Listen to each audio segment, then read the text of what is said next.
Шоқай атындағы нөмір 87 IT мектеп-лицейінің 4-ші Б сынып оқушысы Нұралы Әділет. Қыз ақ киімді, денелі, ақ сақалды, соқыр мұқал танымас тірі жанды, үсті-басы ақ қырау, түсі суық, басқан жері сықырлап келіп қалды. Демалысы үскірік, аяз бен қар, кәрі құтамыз келіп әлек салды. Шыпадай бөркін күйген оқшыр айтып, аяз бенен қызарып ажарланды. Бұлт тайғасы жауып екі көзін, басын сіліксе қар жауып мазаңдалды. Борандай бөрсақ етіп толданғанда, алты қанат ақ орда үй шайқалды. Әуес көріп жүгірген жас балалар, беті қолы домбығып үсік шалды.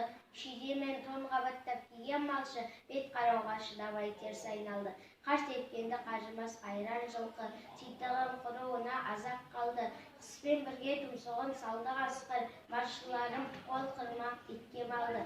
Соныға малды жайып күзетіңдер, ұйқы өлтірмес, қайрат қыл, бұз қамалды. Ит жегенше Қондыбай қанай жесін, құр жібер мына антұрған кәрі шалды.